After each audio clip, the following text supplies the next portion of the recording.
Inara, você tá aí? Falou que você ia ser removida, não entendi por quê. Tô aqui. Apareceu É, aqui pra mim. já é a segunda pessoa que fala isso quando Eu começa a falei, gravar. pois é, que estranho. Eu, hein? Mas que bom, você tá aí ainda. Bom, vamos começar nossa aula de gramática. Na última aula, nós paramos nos modos verbais e falamos dos 3 modos verbais e de seus valores semânticos. Vocês podem relembrar para mim, por favor, quais são os 3 modos verbais e qual é o valor semântico de cada um deles? Qual é o aspecto de cada um deles? Fala para mim. Tem Quais a de são? certeza, que é o indicativo, né? Isso. O que mais?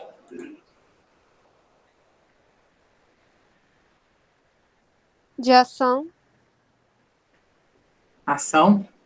É porque eu tô lembrando daquele slide que tu botou, que tu falou que era pra gente fazer, é isso?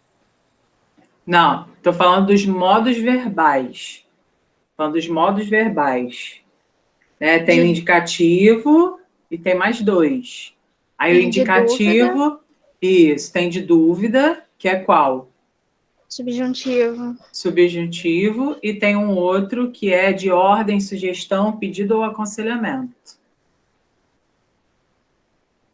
imperativo. Exatamente.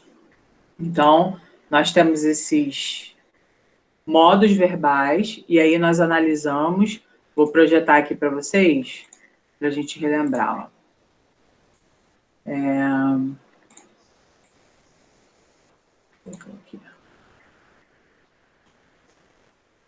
Olha, aí nós fizemos a análise com base nessas construções aqui, né, de A a F. Aí nós, qual era o esquema? A gente lia a oração e ia pensando a respeito com base no modo verbal. Né? Então, com base na ideia que passava, a gente colocava se era hipótese, se era certeza, se era ordem e tudo mais, tá? Então, esse é o ponto em que paramos na aula passada, tá? E aí a ideia agora é falar um pouco sobre o comportamento dos verbos no modo indicativo. Então, aqui nós temos o seguinte, ó.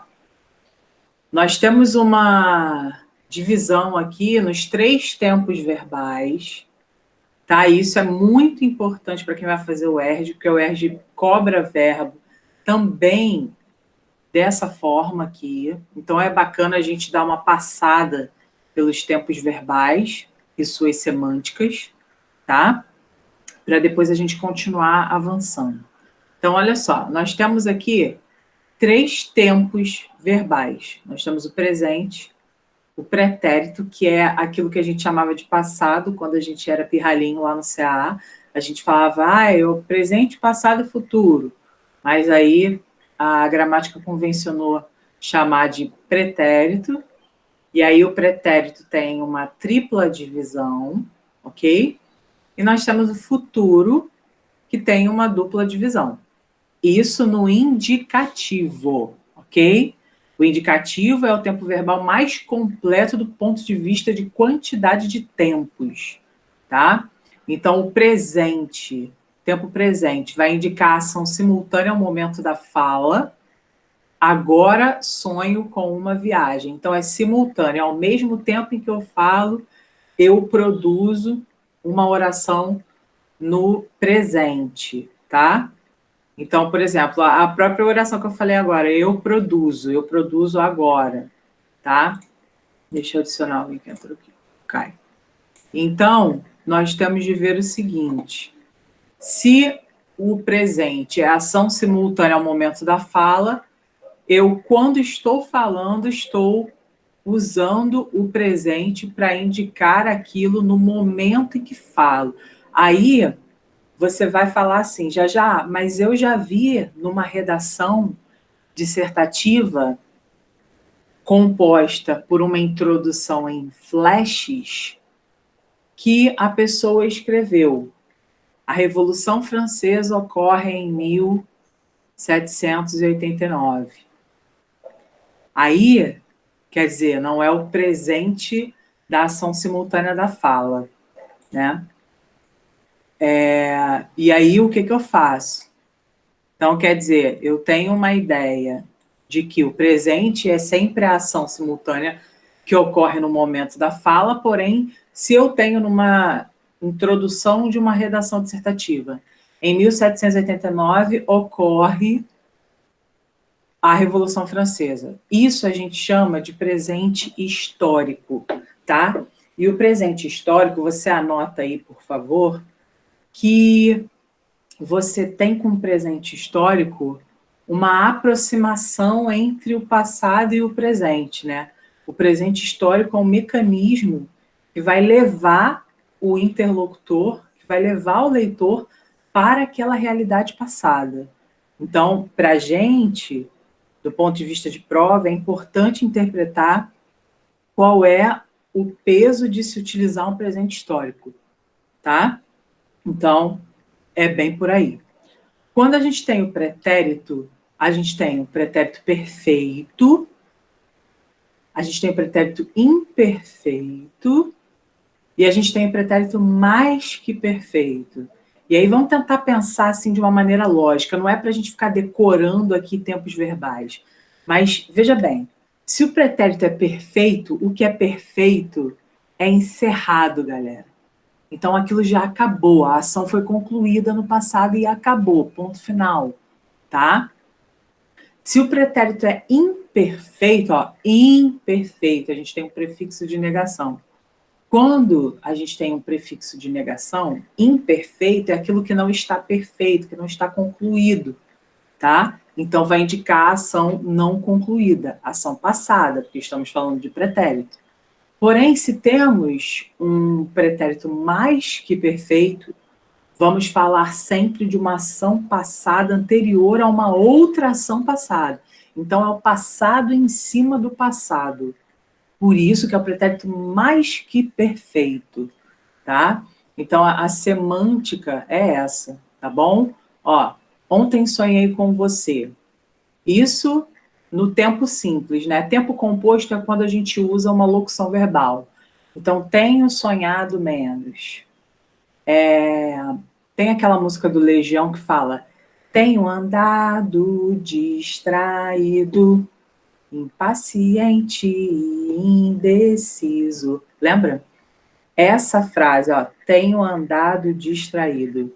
A gente tem aqui o pretérito perfeito composto, que é quando a gente usa a locução verbal, tá? O imperfeito. Durante seu afastamento pela lesão, o jogador sonhava com a volta aos campos. Então, sonhava. A gente usa essa terminação vá para o pretérito imperfeito. Para o mais que perfeito, esse mais que perfeito a gente não tem costume de usar, tá? Então, assim, vocês não vão usar esse mais que perfeito. Mas é só para poder mostrar a você que se esse cara aparecer, você já sabe que ele é o perfeito ao dobro, é o super perfeito, tá? É aquele que fala de uma ação passada em cima de uma outra ação também passada. Então, sonhara na infância com o lugar que visitei ontem, e tinha sonhado na infância com o lugar que visitei ontem. Então, vejam, passado em cima de outro passado, tá? Quando a gente pensa em futuro, aí nós temos dois, futuro do presente e futuro do pretérito, tá? Então, futuro do presente, indicação futura, sem estabelecer relação com outro fato, beleza? Então, sonharei com a festa, quando acordar amanhã, terei sonhado novamente a mesma coisa. E o futuro do pretérito indica uma ação posterior a outra ação passada e indica a posteridade de uma ação incerta em relação ao ato anterior. Então, veja, a diferença é que o futuro do presente indica uma ação sem estabelecer relação com outro fato. E o do pretérito indica uma ação posterior a uma outra ação. Tá? Então, nós temos aqui, sonharei com a festa. Quando acordar, terei sonhado. E o futuro do pretérito, naquele dia, passou a manhã tranquilo, porque só sonharia com o acidente à tarde. E garantiram que ele teria sonhado durante mais tempo. Então, esses são os tempos verbais, tá? E o comportamento dos caras, do ponto de vista semântico, é esse, né? Um indica uma ação futura, que não depende de outra. O outro indica uma ação incerta no futuro que se baseia numa outra reação do passado, uma outra ação do passado. Aí temos o presente. O presente é o momento de fala, mas também pode ser aquele presente histórico que a gente conversou. E os pretéritos que a gente viu, tá? Aqui, no próximo, nós temos comportamento dos verbos no modo subjuntivo. Tá? E aí, o que é o modo subjuntivo? Nós visualizamos ali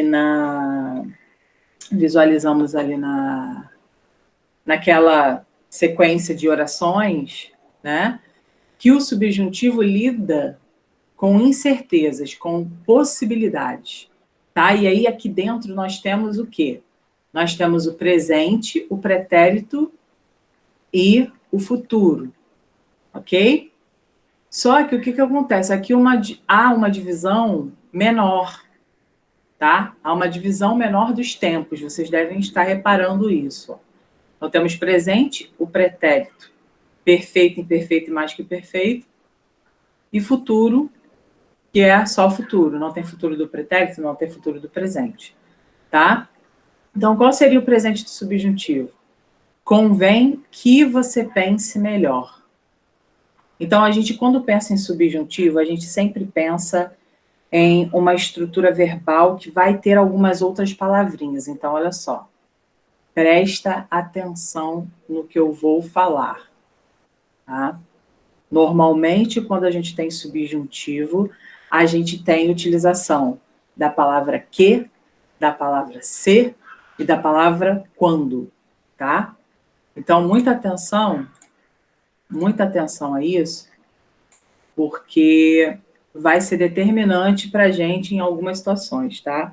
Então, olha só, o presente indica simultaneidade associada à noção de incerteza, possibilidade e desejo. Então, convém que você pense melhor. Então, ó, olha o que aqui, ó. Que você pense, que você fale, que você peça. Vai ter a presença desse quezinho.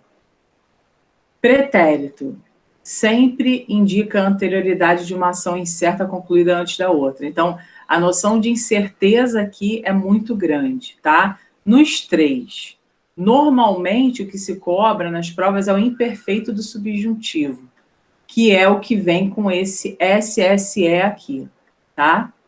Então, ó, torço que ao amanhecer você tenha pensado em uma solução. Com uma preocupação como a minha, você talvez pensasse mais. Talvez tivesse pensado na saída mais fácil. Tá? Então, a gente tem aqui sempre uma indicação de possibilidade marcada. Tá? Normalmente, aqui, você tem a presença do ser. Então, se você pensasse, ou caso você pensasse, é muito comum que apareça, tá? E o futuro indica anterioridade associada à noção de incerteza, possibilidade em sentenças subordinadas. Então, ele só vai responder se pensar. Ele só vai responder se tiver pensado. Na verdade, aqui nós usamos o quando, tá? Então, ele só vai responder quando pensar.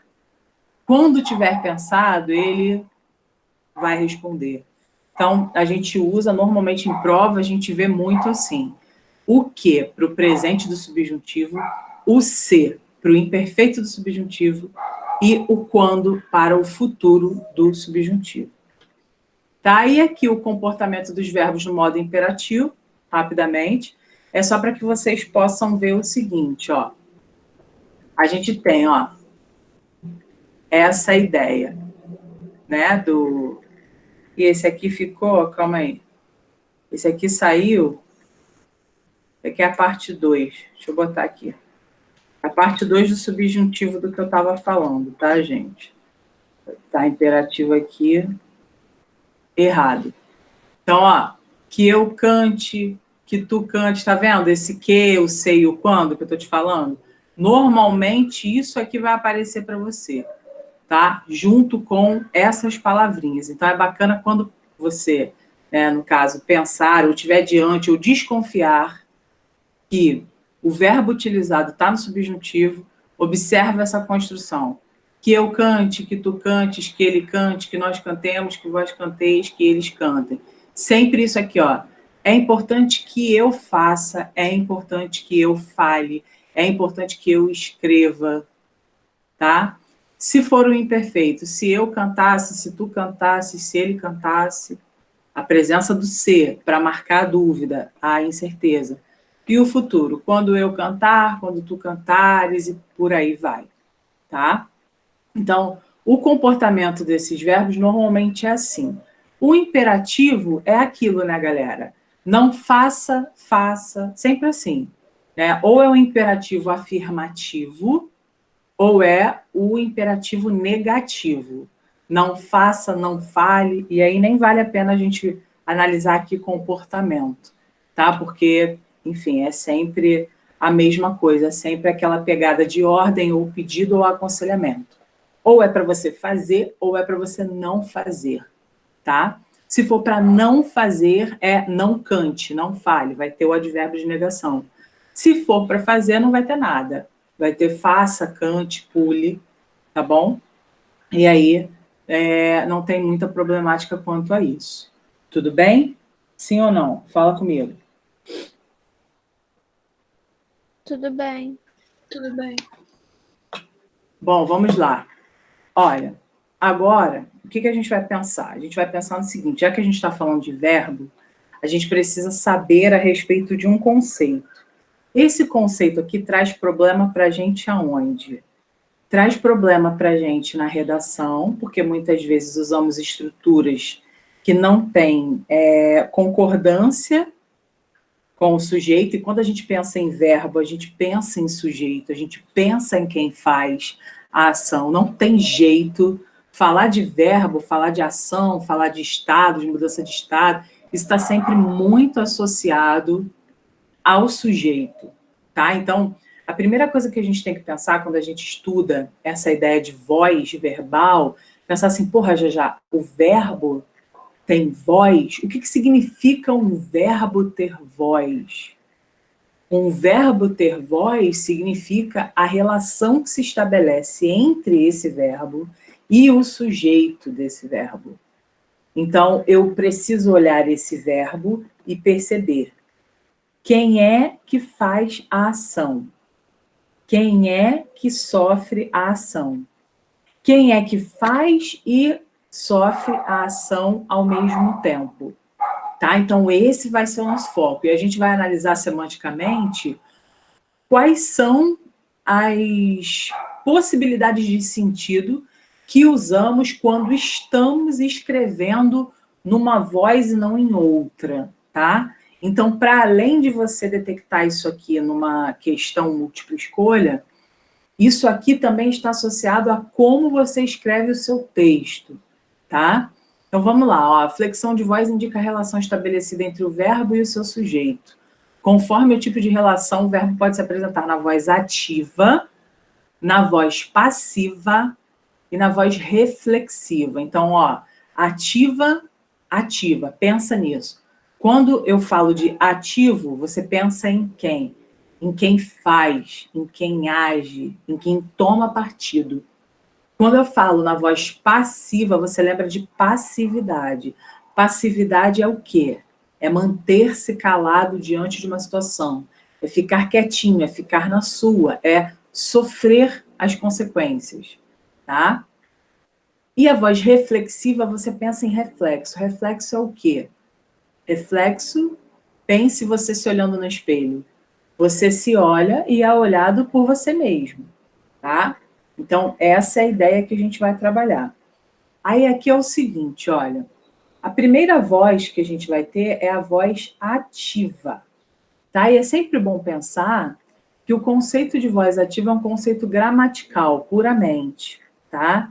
Então, você vai ter sempre de olhar esse verbo. Perceber que o sujeito é agente, beleza? E que a construção desse verbo se apresenta de uma forma. Então, olha só. Quando o sujeito é o agente, isto é, aquele que executa a ação expressa pelo verbo, nós teremos voz ativa. Então, o gorila comeu a banana e o professor deu aula online. Então, quem foi que comeu a banana? O gorila. Então, foi ele o agente da ação comer. E quem foi que deu aula online? Foi o professor. Então, o professor deu aula online, ele foi ativo naquele processo, tá? Botei aqui uma atenção para a gente pensar sobre, ó. O conceito de voz ativa é um conceito gramatical. Na oração, o menino levou uma surra, gramaticalmente temos o verbo na voz ativa, embora o sujeito tenha sofrido a ação. Então, veja bem, olha só. O que eu quero dizer aqui? Galera, voz ativa é essencialmente um conceito gramatical. É gramatical, você vai olhar, vai ver o verbo em sua forma normal e vai saber que o verbo está na voz ativa. Ah, mas quando eu falo o menino levou uma surra, o menino não fez nada, tá? Não foi ele que executou a ação, mas a voz ativa é gramatical, é um conceito de gramática, não é um conceito semântico, tá? Então, a ação ali expressa pelo verbo, aqui, ó, o menino levou uma surra, mesmo que esse menino não tenha sido a pessoa que bateu em alguém, essa frase está na voz ativa. E aí vamos pensar no efeito semântico da voz ativa para um texto dissertativo, por exemplo. Na redação que vocês fazem, seja para o UERJ, seja para o Enem, seja para a Souza, seja para a Unigran Rio, qual seria o efeito de você escrever assim? Os governantes agem de má fé com o povo, com a população.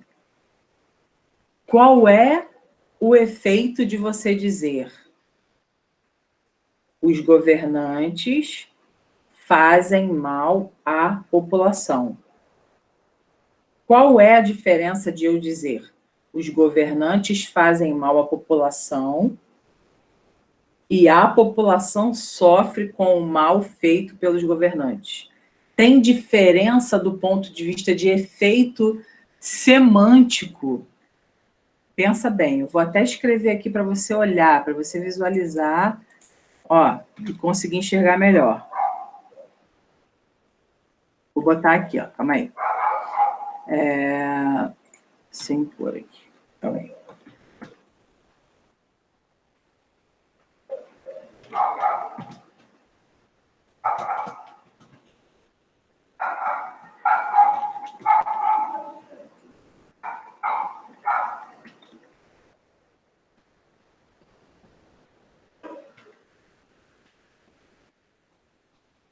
Veja bem, vamos focar aqui nessa...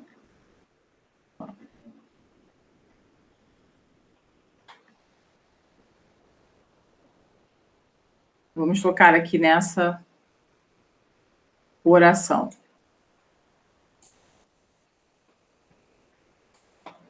Ó. O governo faz atrocidades à população. Então, vamos pensar. Quando eu tenho a voz ativa, que é um conceito gramatical, ó, o meu verbo está aqui bonitinho. Beleza. Conjugadinho, apenas ele, não é locução verbal, não é nada, é só o verbinho, beleza. Sei que essa oração está na voz ativa. Tá. Qual é o efeito de sentido que eu quero destacar? O que vocês acham, gente? Vocês acham que o governo aqui é o foco da minha informação ou a população é o foco da minha informação? Respondam. Quando eu falo dessa forma, eu quero dar destaque ao governo ou eu quero dar destaque à população? O que vocês acham? Justifiquem as respostas, tá? Parece que é o governo porque ele é que faz as atrocidades. O que mais? Quero ouvir mais.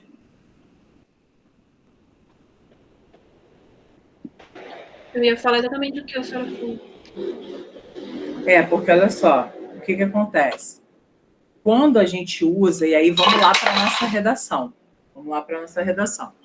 Quando a gente usa orações na voz ativa na nossa redação, a gente está na verdade, dando o foco na pessoa que faz.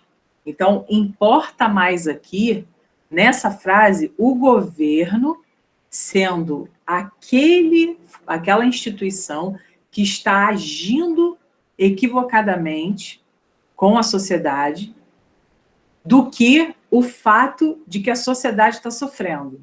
Então, se eu quero colocar o governo no protagonismo da maldade, eu uso uma voz ativa, tá? Então, lembrem-se disso na hora de fazer a redação. Porque, por exemplo, se eu falasse a população tem sofrido com o governo, o meu foco vai para a população e não para o governo. Quando eu uso a voz ativa, como eu fiz aqui agora, aí eu quero focar em quem está fazendo, tá? Então, não se esqueçam disso. Se numa frase, dentro de uma redação, for mais importante para você falar sobre quem oprime e não quem é oprimido, opte pela voz ativa, tá? Esse é o efeito semântico da voz ativa. Então, eu vou colocar aqui embaixo, ó, a gente completar. Aqui é o foco, a ação recai sobre quem fez a atrocidade. O destaque é para o aspecto negativo da ação governamental. Ok? Esse é o efeito semântico aqui. É o que a gente tem, tá? Então, o governo faz atrocidades à população, o foco da ação recai sobre quem fez a atrocidade. O destaque é para o aspecto negativo da ação governamental, tá? Então, sempre que eu quero dar o foco em alguém, eu vou usar a voz ativa. Quando a gente vem para a voz passiva, a gente tem o seguinte: a gente tem um sujeito paciente. E aqui, galera, muita atenção. Ó, muita atenção, quem for da Unigran Rio que estiver assistindo. Muita atenção. Quem escreve redação e costuma usar o C, nota-se, fala-se, né? Presta atenção, tá? Nós temos o seguinte, nós temos aqui agora a voz passiva. A voz passiva ocorre quando o sujeito é paciente. Então, olha só, eu tirei o protagonismo de quem faz a ação e passei esse protagonismo, transformei esse protagonismo para colocar na frente quem sofreu, ok? Então, olha só, quando a gente tem o sujeito paciente, ou seja, né, o receptor da ação expressa pelo verbo, a gente vai ter voz passiva. A voz passiva, ela se manifesta de duas maneiras, tá? Voz passiva sintética ou pronominal e voz passiva analítica, tá? Então, eu quero para a galera da Unigran, essa questão aqui é uma questão certa da Unigran, tá? É certa, inclusive isso aqui já caiu, ó. Eu peguei justamente essas duas frases iniciais aqui, são frases que já caíram na própria prova, tá? Isso aqui eu acho que foi 2019, isso aqui foi 2018. Então, veja bem, nós temos o seguinte, temos uma voz passiva que é sintética ou pronominal. O que é uma voz passiva sintética ou pronominal? Gente, sintética, lembra que palavra? Fala para mim.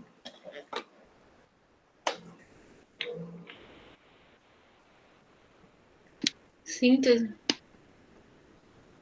Sintética lembra a palavra síntese. Quando eu peço assim, faça um comentário sintético, eu quero um comentário grande ou enxuto?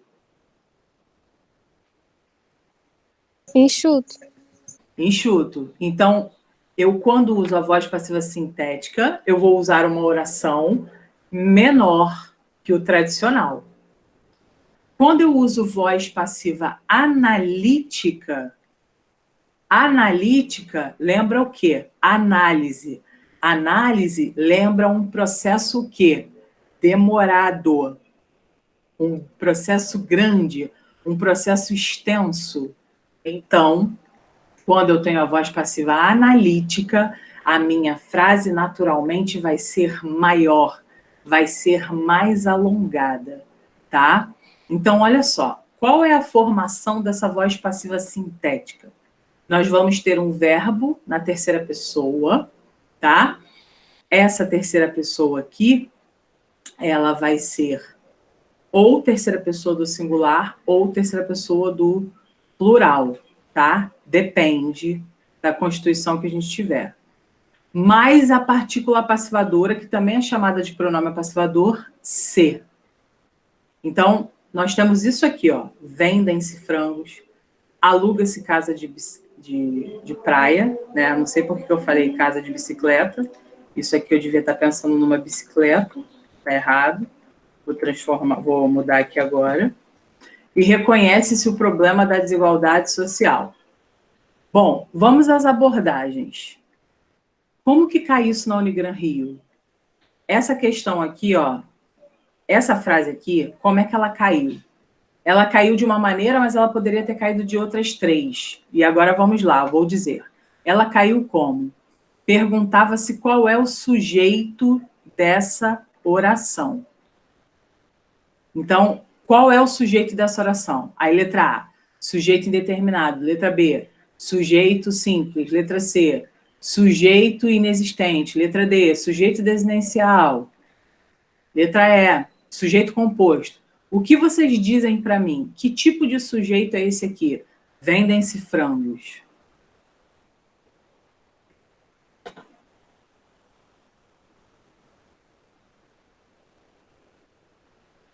Que tipo de sujeito é esse? O que vocês me dizem? É um sujeito simples? É um sujeito composto? É um sujeito inexistente? É um sujeito indeterminado? Me digam aí. Oi? Simples. É um sujeito simples. Por que é um sujeito simples? Como é que a gente descobre o sujeito da oração? Isso é uma coisa que a gente vai entrar, né? Que é a sintaxe. A gente vai começar a estudar isso. Porém, é importante que a gente já vá se acostumando. Então, como que a gente acha um sujeito de uma oração? A gente pergunta quem ou o que para o verbo.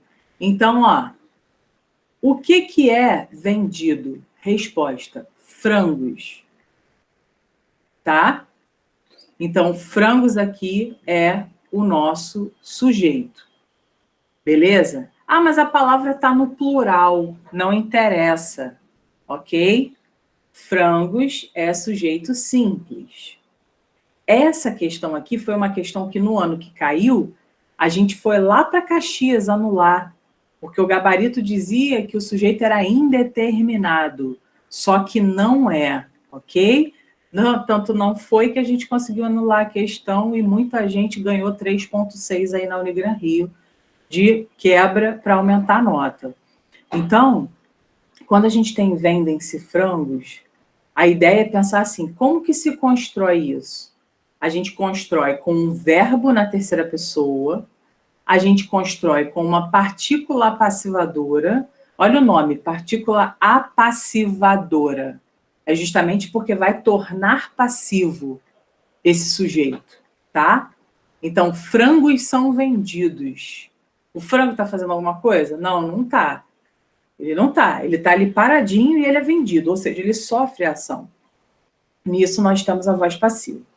Ah, já, mas tá, eu não vou escrever vendem-se frangos na redação do Enem, mas eu vou escrever reconhece-se os salários baixos, e aí se eu faço reconhece-se os salários baixos, eu estou cometendo um erro de concordância verbal.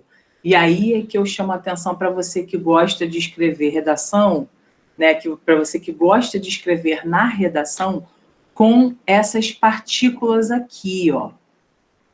você tem que ter muito cuidado quando você vai escrever um verbo ligado a esse ser. Porque logo depois do verbo ligado a esse ser, quem vem é o sujeito. Então, é comum, olha só, olha para cá. É comum vermos isso aqui, ó. Ó.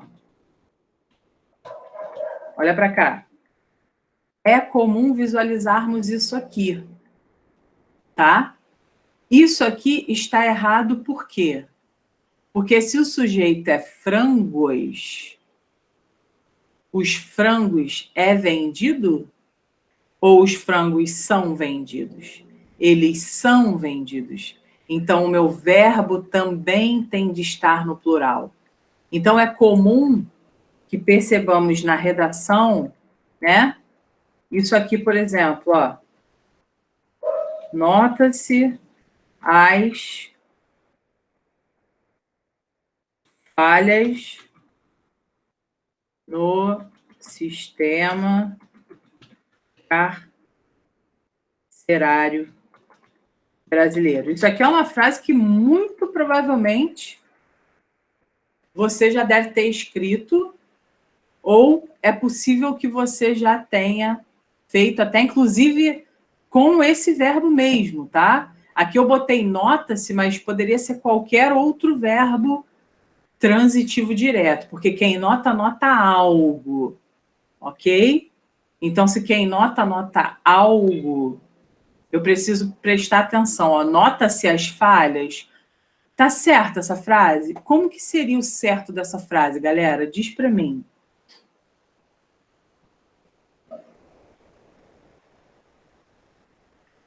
Notam-se as falhas.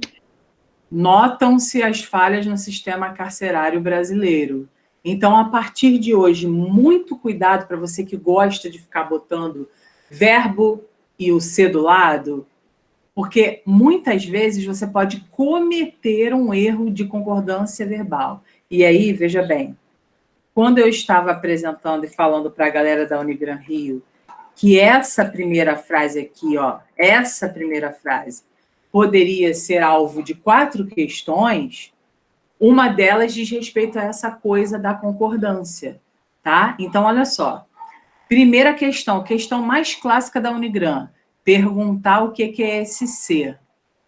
Esse ser você vai marcar partícula passivadora ou pronome passivador. Segunda questão clássica da Unigran, perguntar qual é a função sintática do termo que vem depois do ser. Você chamará de sujeito, ok? Se por acaso aqui fosse vendem-se frangos e peixes, o sujeito ainda seria simples? Não, não seria. Seria composto, porque frangos e peixes são 2 núcleos, tá? Mas preste atenção. Terceira possibilidade é perguntando para você qual é a voz dessa frase aqui. Qual é a voz verbal presente nessa frase? É a voz passiva. É a voz passiva sintética. Lembrem-se, aí eu gosto sempre de ensinar um macete, ó. Sintética tem o S. O S está presente aqui. Toda vez que você visualizar vendem-se nananã, notam-se nananã, aluga-se nananã, lembre que o S é o S do ser e a voz é passiva sintética ou pronominal, tá? Então temos possibilidades de perguntas. Qual é o sujeito presente? Qual é a classificação do ser, que é a partícula passivadora? Qual é o sujeito da oração? E qual é a oração que apresenta um erro de concordância verbal? Então, muito provável que se aparecesse vende-se frangos ali, você teria de marcar que essa oração é a que apresenta erro de concordância verbal. Sempre que eu estou no presencial, eu gosto de colocar os seguintes exemplos. Quando você sai ali da barra, que você começa a entrar ali no recreio, na verdade, ali barra ali para aquela altura onde a Anitta mora, dali para frente, né, dali indo para o recreio, você começa a ver muitos apartamentos. E aí esses apartamentos sempre têm plaquinhas. Então tem sempre assim, aluga-se salas, aluga-se apartamentos. Essas placas estão erradas, tá? Porque não é aluga-se apartamentos, é alugam-se apartamentos. Então preste atenção nisso ao seu redor. Tem muito erro de voz passiva sintética, tá? Então, sempre que você visualizar agora, eu sei que você vai lembrar de mim, porque vários alunos falam isso. Caraca, nunca mais eu olhei uma placa errada e não lembrei de você. Mas esse é o objetivo. Quando você estiver saindo, né, quando você puder sair de casa, você vai passar por ali, né, pela Recreio Barra ali, você vai ver, não precisa ser Recreio Barra não, tem um monte de lugar. Está sempre errado, aluga-se salas, aluga-se apartamentos. Não, tem que ser alugam-se, tá? Como aqui embaixo, ó, olha só. Por que que aqui está tranquilo esse aluga?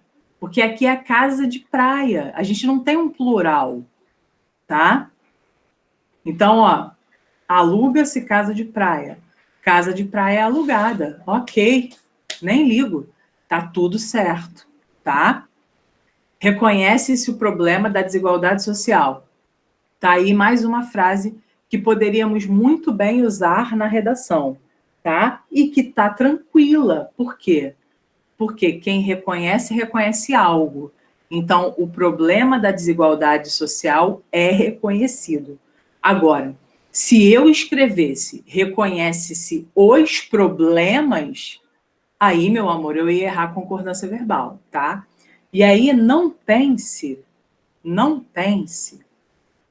que esse erro é um erro mais difícil de cometer.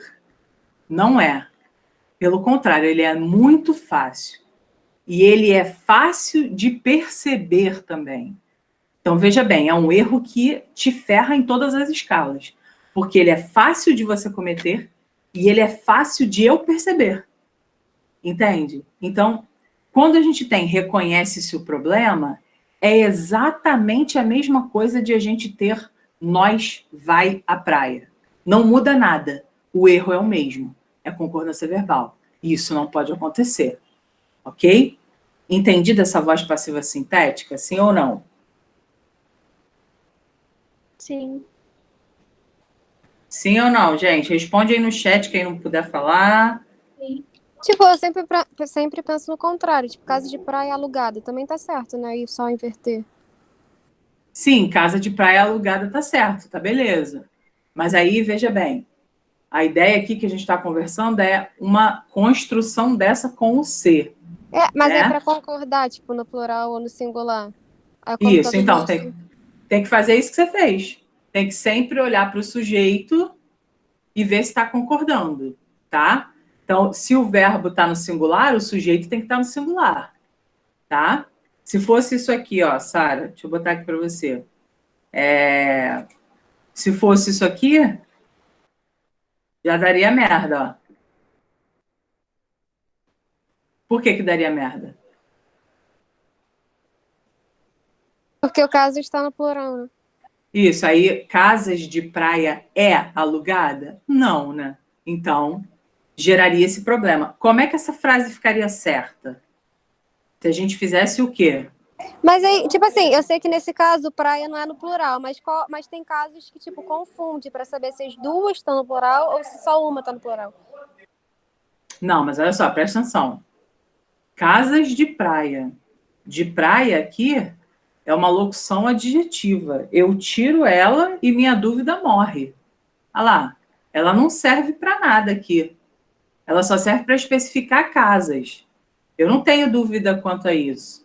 Então, se está assim, ó, aluga-se casa, está errado. Tinha que estar o quê? Como é que ela fica certa, essa frase, do ponto de vista da concordância? O que a gente tem que fazer, pessoal? Para ficar certa essa frase?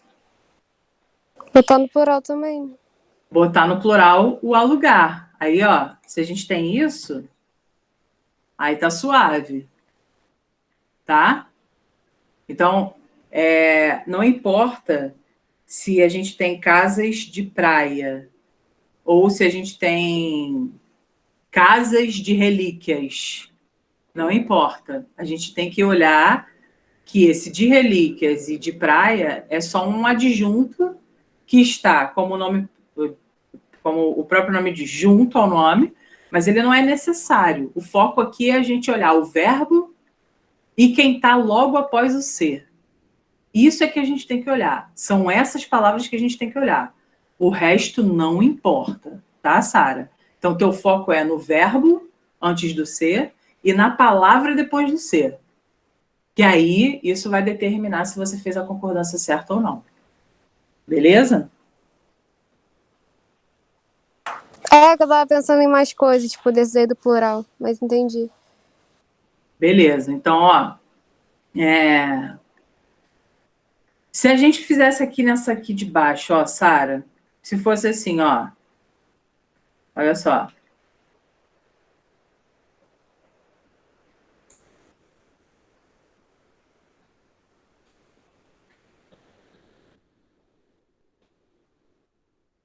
Vai pra cá. Botei tudo no plural. Tá errado. Tá vendo?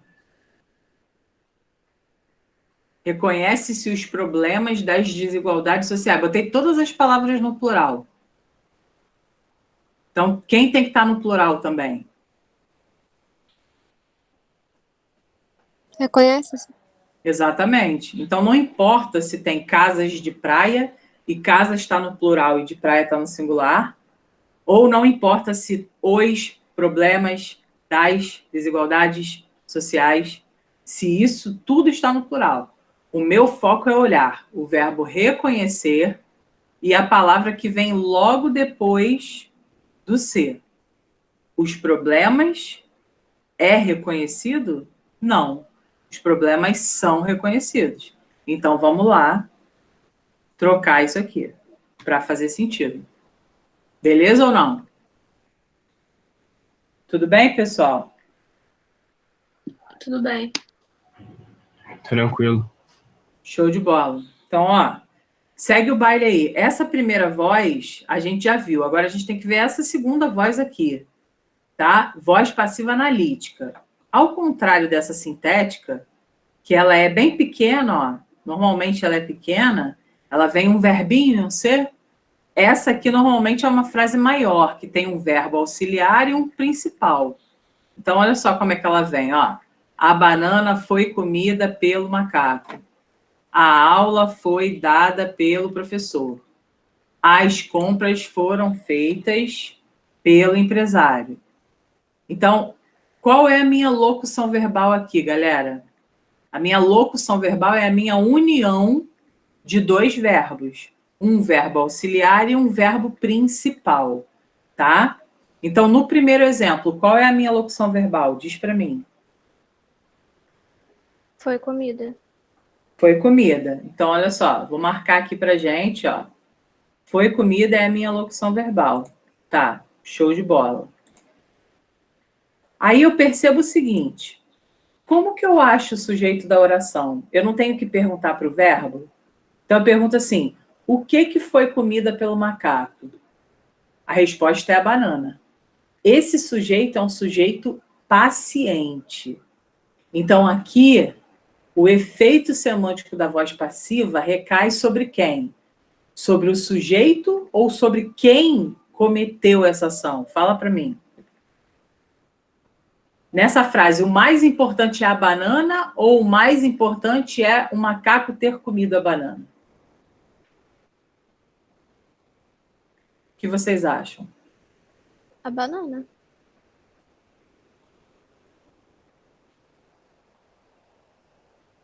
A banana foi comida pelo macaco.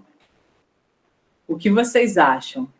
Não é a banana que é mais importante. Veja bem, ó, nós estamos colocando a banana como paciente. O próprio fato de você colocar algo como paciente é você colocar algo para sofrer uma ação, tá? Então, aqui no caso, não é a banana que é o mais importante para a minha frase. Aqui foi quem comeu a banana.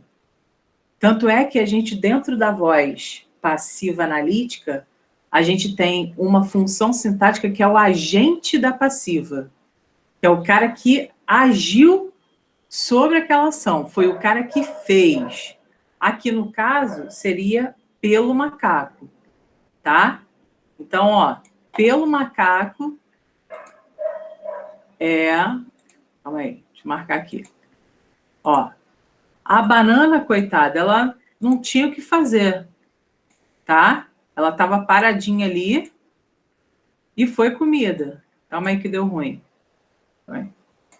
Então, ó, a banana é o sujeito paciente, foi comida é a locução verbal, e pelo macaco, esse pelo macaco é o agente da passiva. Foi ele quem fez a ação na voz passiva, tá? A aula foi dada pelo professor. A aula foi dada, eu botei a aula ali, ó, segundo plano. O agente, quem foi que fez isso, na verdade, foi, na verdade, o professor. Então, pelo professor, que é o agente da passiva, é a informação mais importante da frase. Porém, repare, ele não está no início da oração, ele está no final da oração. Isso quer dizer o quê para você? Que essa coisa de você olhar para o sujeito sempre como protagonista, isso não existe, tá? Quando eu boto a aula, não é a aula que é importante. O que é importante é quem deu essa aula, tá? Não é o objeto que é importante, sim a pessoa que fez. Ah, já, mas a aula é o sujeito. Ok, só que ele é o sujeito paciente. Ele é o sujeito paciente, ele sofre a ação. Não é importante para nós, tá? Então, vou marcar aqui para você, ó. A aula seria o nosso sujeito, paciente. Foi dada seria a nossa locução verbal. E pelo professor seria o agente da voz passiva. Aqui no de baixo, as compras foram feitas pelo empresário. As compras é o sujeito paciente. Foram feitas é a locução verbal. E pelo empresário, foi o empresário que fez as compras. Aí, nós temos... Como é que eu fiz merdinha aqui? Aí, nós temos o agente da voz passiva. Então, qual é o efeito semântico da voz passiva em si? Quando eu coloco alguém em voz passiva, quando eu coloco o sujeito na voz passiva, eu tiro a importância dele. Tá? Vou escrever aqui para você. Olha só. Quando coloco o sujeito na voz passiva, retiro a importância dele. Tá? Então, por exemplo, uma frase numa prova de UERJ, numa prova de USS, em que você veja um sujeito paciente. O foco não será nesse sujeito, o foco será em quem fez a ação, tá? O que a gente está estudando aqui é qual é o efeito semântico da voz passiva. Nós visualizamos aqui, ó, nós visualizamos na voz ativa que o foco é quem faz as coisas, ok?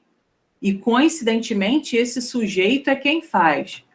Agora, o foco aqui na voz passiva não é o sujeito em si. Ah, mas a posição é a mesma. Os dois são sujeitos, tá? Mas qual é a semântica de quem é sujeito ativo? Em tese, é quem faz a ação. E qual é a semântica de quem é sujeito passivo? É quem sofre a ação, tá? Então, quem sofre não tem importância. Quem faz tem importância, tá? Essa é a lógica da voz passiva. Para finalizar com essa ideia de voz verbal, a gente tem essa voz reflexiva aqui. O que seria essa voz reflexiva? Gente, o reflexo, lembra do espelho? Eu olho e sou olhada por mim, tá? Então, olha isso. Quando o sujeito é ao mesmo tempo agente e paciente, ou seja, executor e receptor da ação expressa pelo verbo, a voz reflexiva apresenta sempre a seguinte construção. Então, primeiro vem o sujeito, depois vem o verbo na voz ativa, e depois vem um pronome oblíquo reflexivo. Então, ó, calma, vamos com calma. Nessa terceira voz, que é a voz reflexiva que a gente está estudando, a gente vem com um sujeito. Depois a gente vem com um verbo na voz ativa. E depois a gente vem com um pronome oblíquo reflexivo. Tá? Então, temos um pronome oblíquo reflexivo, que pode ser puramente reflexivo ou pode ser recíproco. Então, vamos com calma. Vamos lá. Tainá, lê essa primeira oração aqui para mim, por favor. O gorila cortou-se com o arame. Beleza, então olha só, presta atenção. Sara, quando eu falo que o gorila cortou-se com o arame, quem foi que fez a ação, Sara? O arame. O arame? Sei lá, tipo, o gorila ele se cortou, ele sofreu a ação de ser cortado pelo arame. Não, presta atenção. O arame não fez nada. O gorila cortou a si mesmo. Ah, tá. Ainda tá escrito voz reflexiva, tá? Tá? Não, mas esquece, se não tivesse escrito voz reflexiva. Quando você olha, o gorila cortou-se com o arame não fez nada. Ok? Quem fez foi o gorila que pegou o arame e se cortou. Ele mesmo que fez a ele, tá? E Nara, olha só. Adriana olhou-se raivosamente. Quem foi que olhou e quem foi que foi olhada nessa oração? Adriana, ao mesmo tempo. Então, quando a Adriana olha, ela, ao mesmo tempo, é olhada por ela mesma, porque está escrito Adriana olhou-se. Tá? Então, o que a gente precisa perceber aqui, galera? Vamos lá, olha só. Aqui nós temos o seguinte, nós temos um sujeito, que é o gorila, ok? Nós temos a Adriana, que é o sujeito. Beleza. Só que aqui nós temos uma ação, cortar-se, e aqui embaixo nós temos olhar-se. Se você tivesse de substituir esse ser por alguma coisa, que coisa seria essa, galera? Dá uma olhada nessa frase. Cortou-se e olhou-se. Esse ser, traduza esse ser com outras palavras.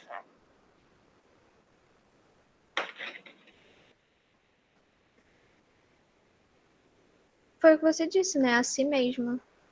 Não é? Assim mesmo. Isso. Então, ó, esse ser equivale a si mesmo.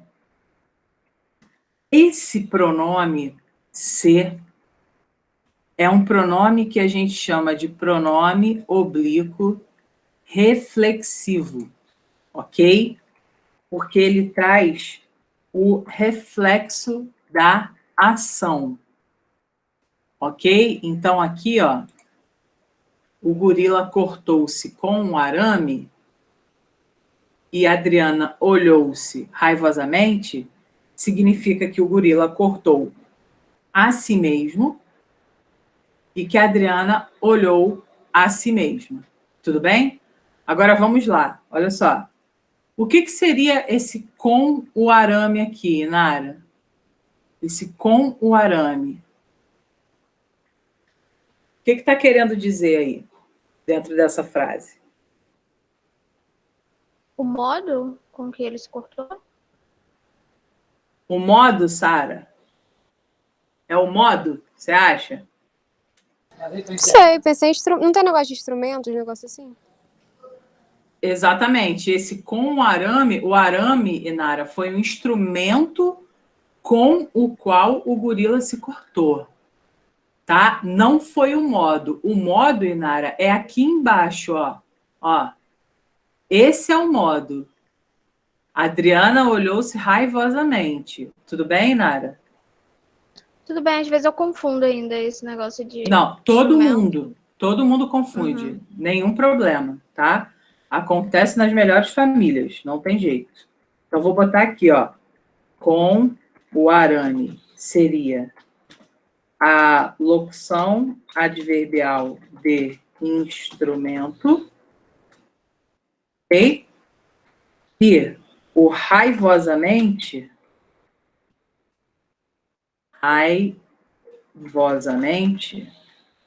seria o advérbio de modo.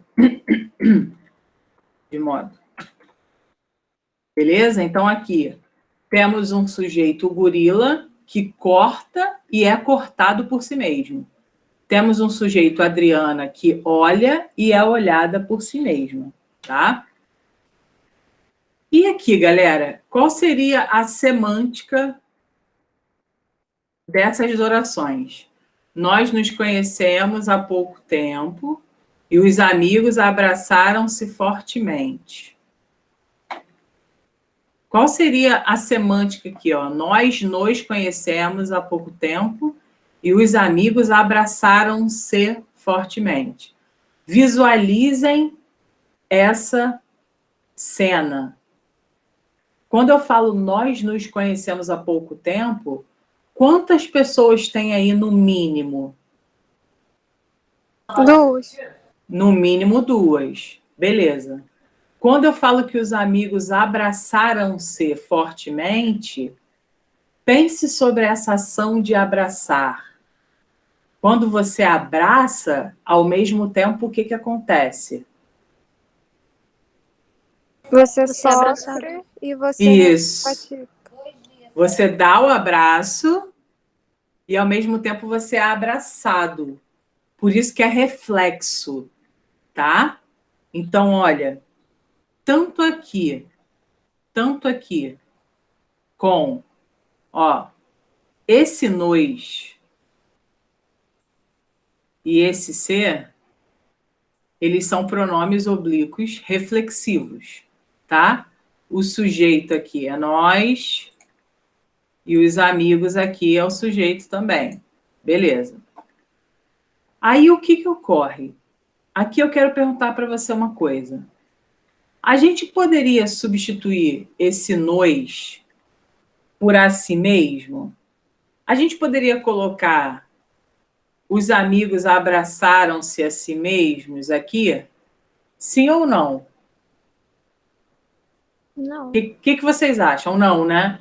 Tá, e qual outra expressão a gente poderia colocar aqui, por exemplo, em os amigos abraçaram-se fortemente? Qual seria um outro sentido para esse ser aqui? Uns aos outros. Uns aos outros. Então, os amigos abraçaram-se. Então, eles abraçaram um ao outro, tá? Nós nos conhecemos há pouco tempo, conhecemos um ao outro. Então, qual é a ideia para a gente colocar aqui para nunca mais ter problemas com isso? Primeiro que esse ser... Aí, olha só, se liga no mistério. Esse ser aqui, esse serzinho, cara, olha só, eu não quero preenchimento, eu quero isso só, ponto. Isso, saco. Ó, esse serzinho aqui, tá? Diferente desse aqui, esse ser vai equivaler a um ao outro. Tá? Esse é o primeiro ponto de diferença. Ok? Aqui nós temos uma ideia. E que ideia é essa? Nós temos um pronome também. Temos um pronome reflexivo também, porque não deixa de ser reflexo. Só que aqui nós temos uma ideia, que é uma ideia de reciprocidade. Logo, é um pronome reflexivo recíproco. É um pronome reflexivo porque volta como um reflexo, ó, abraçar, você é abraçado. Conhecer, você é conhecido. Só que é recíproco, porque envolve no mínimo duas pessoas. Então, pensem na relação de reciprocidade. Quando a gente fala assim, eu terminei o relacionamento porque eu não tinha reciprocidade. O que significa não ter reciprocidade, Sara? Não ser mútuo. Não ser mútuo, não voltar, né? Você dá uma coisa, mas aquilo não volta, não se retroalimenta, tá? Com a oração é a mesma coisa. Então, nós aqui, quando visualizamos esse pronome, sabemos que tem um reflexo, mas sabemos que aqui estamos envolvendo mais de uma pessoa. Então, existe a reciprocidade. Aqui atrás, só estamos falando de uma pessoa. Então, não envolve reciprocidade, envolve individualidade, tá? E aí, qual é o ponto que vamos chegar aqui com o efeito semântico da voz reflexiva? A voz reflexiva, ela tem o seguinte efeito semântico. É importante para a gente, olha só. Deixa eu ver aqui. Aqui eu botei... Deixa eu ver. Aqui eu botei em vermelho. Aqui eu vou botar em vermelho também. Rapidinho, galera, só para não... E depois eu jogo lá para vocês sem... Eu quero que fique tudo igual, como se fosse o quadro. Tá. Então, agora eu vou escrever de vermelho aqui para você. Também. Acho que vai dar merda aqui. Aí. Tá. Então, ó. O objetivo, vou botar aqui para você, ó. O objetivo da voz reflexiva é destacar a importância da individualidade ou da reciprocidade para uma ação. Alô, galera, o que a Jajá está fazendo aqui é dar uma resposta de uma questão de interpretação de texto para você. Vamos imaginar o seguinte: vocês chegaram à prova da Estácio, vocês chegaram à prova da UERJ, e aí chegamos a um enunciado que contém essa frase aqui em cima. Os amigos abraçaram-se fortemente. Uma questão de interpretação poderia perguntar para você, dentro do contexto apresentado, qual era a marca de reciprocidade. Você marcaria esse ser. Uma questão de interpretação poderia pedir para você qual é a análise que se faz da oração do ponto de vista semântico e qual a outra oração da alternativa que tem o mesmo perfil. Aí, o que você vai fazer? Você vai usar o conhecimento de gramática para acertar a questão de interpretação de texto, porque é assim que cai para você. As coisas são gramaticais, é que a gente não consegue ver. Então, a partir de hoje, todo ser que você visualizar ligado a um verbo, você vai pensar, opa, é assim mesmo? Então está destacando a individualidade. Opa, é um ao outro, então está destacando a reciprocidade.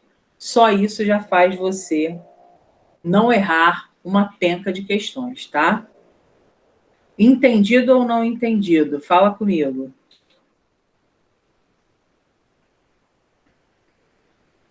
Entendido. Fácil, médio ou difícil?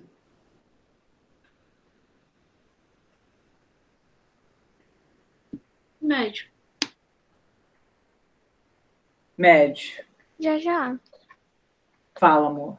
A UERJ pode cair pedindo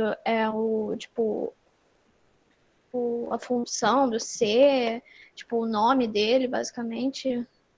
Pode? Então, a UERJ vai perguntar justamente como eu falei. Vai botar essa frase, de repente vai destacar o verbo com o ser e vai perguntar qual é a outra frase que tem o mesmo valor semântico.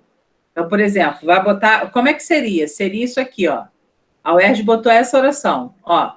Essa oração aqui. Ok? O que eles fariam? Eles destacariam isso aqui. Aí eles falariam assim: o texto apresentado possui construções sintático-semânticas muito comuns no gênero crônica. Ponto. A partir da interpretação do verbo sublinhado, pode-se perceber que há uma relação de, letra A, individualidade, letra B, reciprocidade, letra C, negação, letra D, incompatibilidade. Entende? Aí você olharia que o abraçaram-se é abraçar um ao outro, perceberia que existe a relação de no mínimo dois e perceberia que isso remete à reciprocidade. Entende? Entendi, porque você tinha falado que as particulares costumam perguntar mais, tipo, o que é esse ser? É um pronome Exato. reflexivo? Enquanto a UERJ vai te perguntar mais no sentido semântico, certo? Isso, a semântica mesmo, exatamente. Só que aqui, por exemplo, como nós temos os dois públicos, né? Aí a gente acaba falando dos dois. Mas, por exemplo, para Estácio, para o SS, para FESO, até para a UERJ em si, né? Para essas 4 bancas que são as mesmas e que talvez também seja a 5ª banca da Unigran, o cara vai botar uma frase dessa, mas ele nunca vai te perguntar: esse C é o quê? É partícula passivadora? É conjunção condicional? Não, ele não vai te perguntar isso. Nessas bancas. Entendeu? Entendi. Nessas bancas não vai. Ele não vai te perguntar essa questão. Agora, se for para explorar semântica, aí sim. Por isso que a gente tem que saber. O que a gente faz aqui dentro das aulas de gramática não é só ficar decorando coisa de gramática, é a gente olhar e falar assim, tá, eu aprendi o que é um pronome reflexivo e aprendi o que é um pronome recíproco.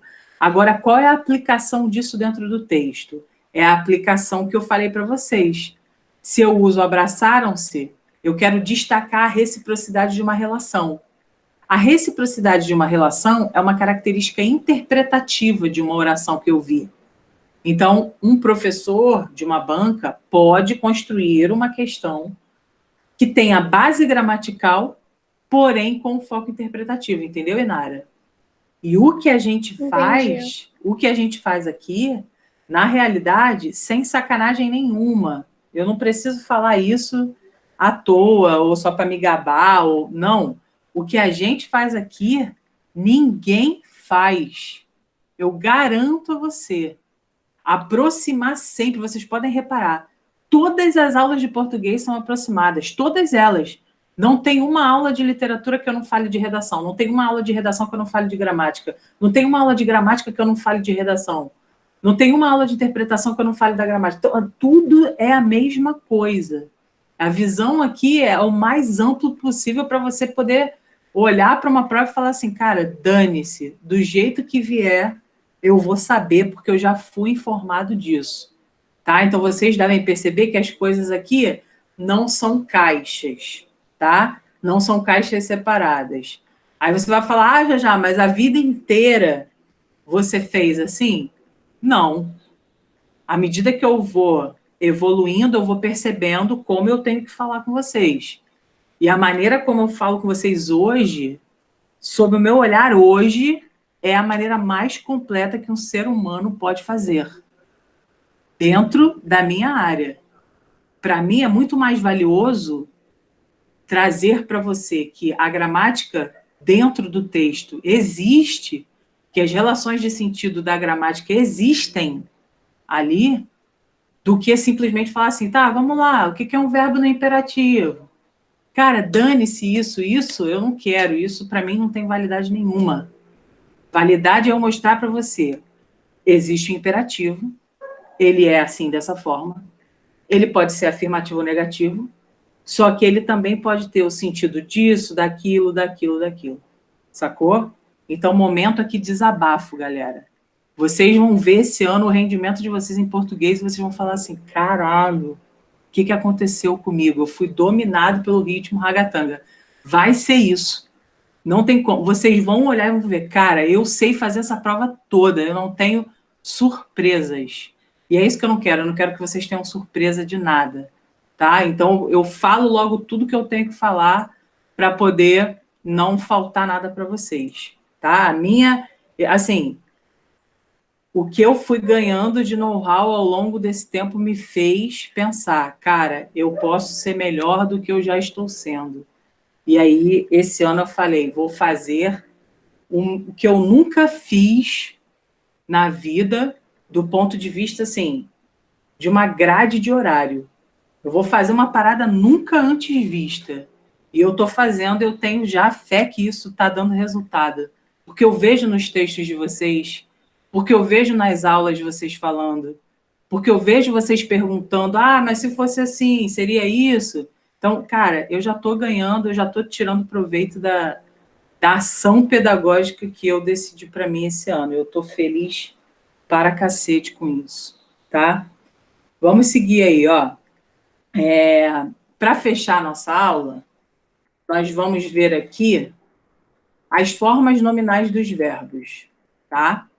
Então, veja bem, olha só, isso aqui é o que a gente critica muito, por exemplo, na redação, a questão do gerúndio, né?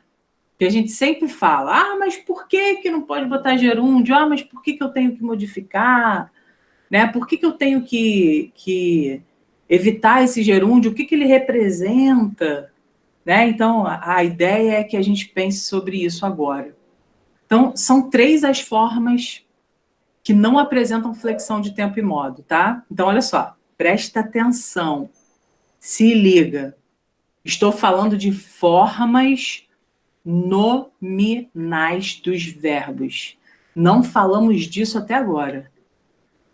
Falamos de modos verbais, falamos de tempos verbais, falamos de vozes verbais, mas agora estamos falando de formas nominais dos verbos. Então, o que seria isso? Vamos lá. Coloquei aqui para você. Existem 3 formas verbais que não apresentam flexão de tempo e modo, perdendo dessa forma as características exclusivas do verbo. Como desempenham funções próprias dos nomes, porque são formas nominais, então, que formas são essas? Substantivo, adjetivo e advérbio, nós denominamos da seguinte forma. Nós temos o infinitivo, nós temos o particípio e nós temos o gerúndio. Essas 3 formas nominais são as formas nominais dos verbos com as quais temos de lidar. Então, olha só, é preciso recuperar os valores éticos. Preservada a natureza, sobreviveremos. E caminhando rápido, chegarei lá. Eu quero que vocês me digam onde estão essas 3 formas nominais nas frases. Vai. Diga para mim qual é a forma nominal presente e como que você reconhece ela. Vai, para vocês, vai lá. Na primeira frase, onde está a forma nominal, qual é o nome dela e como que a gente reconhece ela? Recuperar no infinitivo? Recuperar, olha só, recuperar é o infinitivo. Beleza. E como que a gente reconhece esse infinitivo, Sara? Terminação em A? Terminação em R, tá? Aí vem o AR, o ER, o IR, mas isso aqui, essa terminação aqui, eu vou até sublinhar para você, ó. Pronto. Essa terminação R aqui é o que faz com que eu perceba essa forma nominal de infinitivo. Beleza. Na segunda frase, galera, qual é o esquema aí da segunda frase? Particípio. É particípio. E qual é a forma verbal presente aí? Qual é a palavra, desculpa? Qual é a palavra que está no particípio?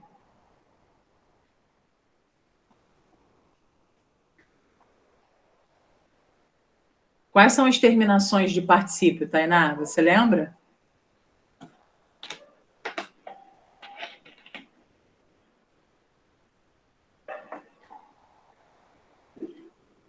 Não é ado, ado ou ido, não é isso? Só que o particípio, ele tem uma função própria do nome, que é a função adjetiva. Então, ele vai concordar com o nome. Então, aqui, ó, preservada a natureza, sobreviveremos. Deixa eu perguntar uma coisa. Se aqui fosse o planeta, como é que ficaria esse verbo? Preservado. Preservado, exatamente. Então, a forma verbal aqui é preservada, é essa forma, está no particípio, e aqui houve, vou destacar aqui a finalização, a terminação, vou destacar para você ver que ada é porque é a natureza. Se fosse o oceano, seria ado. Então, o particípio ele vai concordando em gênero com quem ele está ligado, tá bom? E a última frase, qual é a forma que temos aí?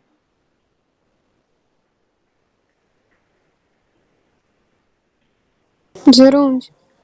E qual é, na verdade, a terminação que marca o gerúndio para gente?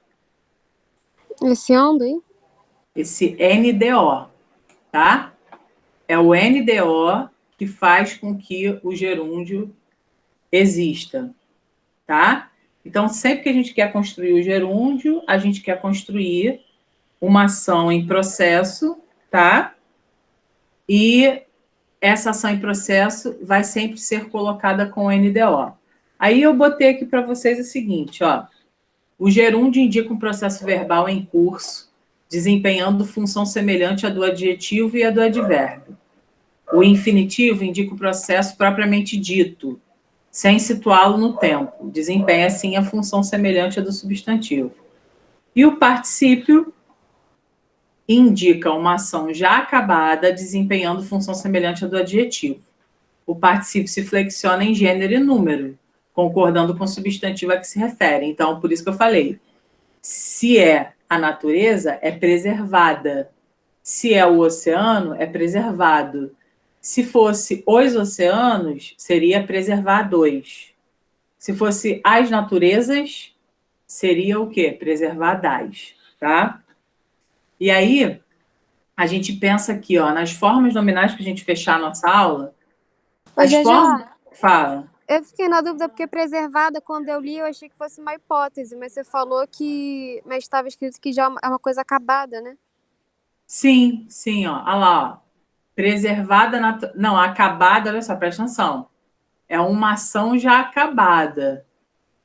Tipo assim, preservada a natureza, ou seja, se a natureza é preservada, é fato que a gente vai sobreviver. É esse o sentido. Pegou? Mais ou menos, é quando eu li, eu achei que era condição. Se, aí, tipo assim, é uma hipótese, não é uma coisa, tipo... Ah, eu acho que foi até o exemplo da aula passada, né? Uma hipótese que gera uma conclusão, é isso? Isso. Aqui, se a gente levasse, por exemplo, para esse viés semântico que a gente está conversando, tipo, Sobreviveremos, tá? Mas sobreviveremos com uma condição, não é isso? Qual seria a condição? De a natureza ser preservada. Porém, é aquilo que a gente conversou. Isso vai acontecer se a outra coisa for presente, entende? Entendi. A gente vai sobreviver se a natureza for preservada. Isso é um fato, tá? Então, aqui é o seguinte, ó. Vamos pensar nessas frases aqui para a gente terminar a nossa aula e na próxima aula já começar com o sintaxe. Olha, o homem vem mudando. Vamos explorar aqui o seguinte, galera, olha só. Essas frases aqui são frases de redação. Então, o homem vem mudando sua forma de pensar com as transformações sociais ocorridas no século XXI. É a primeira. 2. O homem mudou sua forma de pensar com as transformações sociais ocorridas no século XXI. Frase 3. O homem tem mudado sua forma de pensar com as transformações sociais ocorridas no século XXI. Vamos levar para a nossa redação. Quais são as duas frases dentro dessas 1, 2 e 3 que indicam ações em processo? 1 e 3. Uhum. Oi, Milena, bom dia, boa tarde. Oi, boa tarde. Você está quietinha hoje? Bom, vamos lá, ó.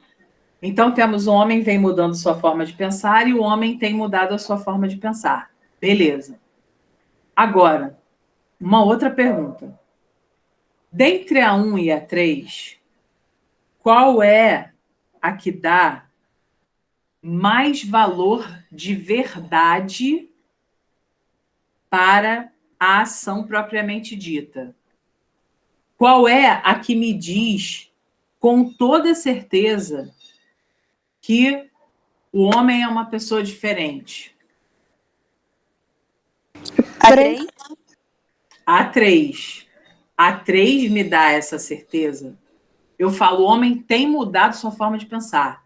Isso é um estabelecimento de verdade. Quando eu falo, o homem vem mudando sua forma de pensar, eu estou numa ação em processo, mas eu não tenho tanto valor de verdade que eu tenho como na 3. E aí, por isso é que vem a grande sacada da redação. Tire esse cara da sua vida, ó, tira esse cara da sua vida, porque no texto dissertativo argumentativo, a gente precisa dar valor de verdade ao que escrevemos.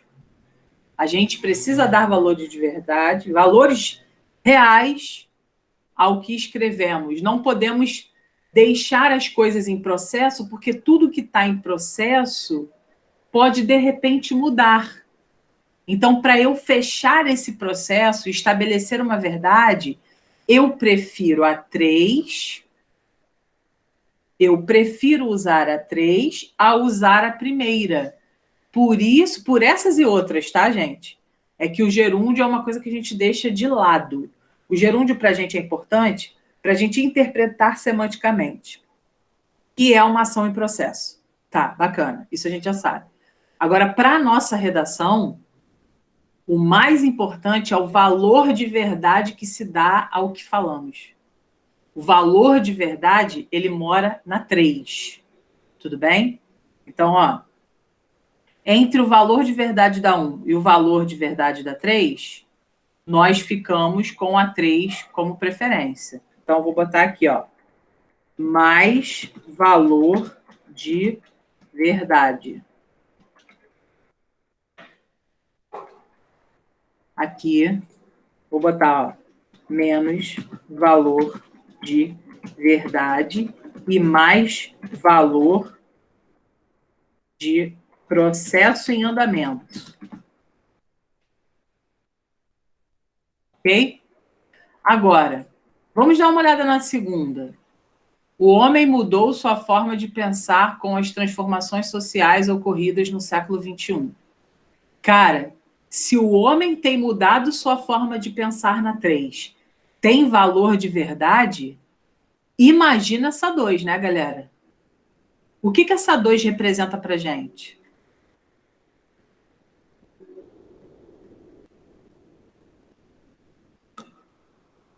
Uma ação concluída? Uma ação concluída. O homem mudou sua forma de pensar com as transformações sociais ocorridas no século XXI. Gente, isso aqui tá com cara de que parte da introdução? Fala para mim. Uma introdução dissertativa. Se eu falo o homem mudou sua forma de pensar com as transformações sociais ocorridas no século XXI, isso tem cara de quê? De tese? Tem cara de tese. Concorda, Sara? Aham. Então, ó, falei que o homem mudou sua forma de pensar, meu amigo. A tese é essa, tá? Então, se eu vou conseguir comprovar isso, aí vai depender da minha argumentação. Mas, quando eu enxergo uma frase como essa, 2, eu já consigo perceber o quê? Aí a gente vai anotar aqui, ó. Ó, aqui é juízo de valor, aqui é ponto de vista, aqui é visão de mundo, aqui é tese, aqui é constatação.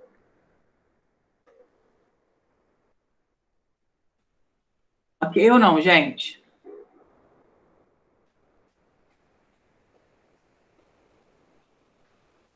Ó, Ok. beleza? Então, vou observar que a minha escolha, ó, a minha escolha nesse caso é uma escolha para demonstrar o meu ponto de vista, tá? Já, então é importante que eu perceba, né, que quando eu uso gerúndio ou quando eu uso, porque isso aqui, ó, olha para cá, isso aqui é uma locução verbal com gerúndio, aqui é uma locução verbal com particípio, e aqui é um verbo no indicativo. Então, dependendo do meu objetivo textual ou redacional, eu vou usar uma forma nominal no gerúndio ou no particípio, ou eu vou usar uma forma verbal conjugada no indicativo mesmo. Então, tudo depende do efeito semântico que eu quero dar. Assim como, em uma questão objetiva, você pode perceber gerúndios sendo utilizados como indicativo de processo, de andamento, de algo que ainda está acontecendo. Em contrapartida, quando você usa o homem mudou sua forma, aquilo não está mais acontecendo, aquilo já aconteceu, já acabou, já se encerrou. Vocês conseguiram visualizar essa diferença?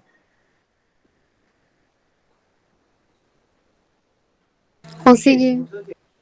Sim. Milena, Tainá, João, Caio. Sim. Sim. Beleza? Então, gente, é isso. Eu roubei 10 minutinhos do seu descanso, mas eu precisava terminar isso e precisava também mostrar para vocês que a partir de hoje, para você não olhar, na verdade é um pedido, né? Não olhe o verbo como um vilão. Olhe um verbo como um cara... Assim, fique tranquilo, ninguém vai pedir para você conjugar nada. Relaxa, tá? Agora, eu preciso que você olhe o verbo como um cara que quer te dizer, quer te dar algum sentido. Que sentido é esse? Vamos saber só apenas com a frase vinda para gente. Tá bom? Um beijo para você e até mais tarde, né? Mais tarde temos o encontro com a Lívia. Eu já programei lá no Google Agenda. 7h30 a gente entra. Vou mandar o link lá no grupo. E é para participar, tá? É para fazer a sua pergunta sem vergonha. Os professores vão estar lá, vai todo mundo perguntar. Hoje é o dia que a gente vai tirar os 200 quilos das nossas costas. Tá bom? A gente vai ligar a câmera também? Cara, seria bacana se ligasse. Então estejam preparados, estejam com o cabelo penteado, pelo menos. O mais difícil é isso, que o meu não sei nem quando eu pentei. Ah, minha filha. Então eu vou ter que tirar o pijama. Faz um coquezão e vamos que vamos. Tá bom? Ela vai chamar vocês, ela sabe o nome de vocês. Tá bom? Credo. Beijo. Já, eu tinha só uma dúvida em concordância. Será que dá tempo de falar? Você quer que eu te chame no WhatsApp? Me chama no WhatsApp que eu vou parar a gravação aqui, Tá bom. tá? Beijo. Beijo.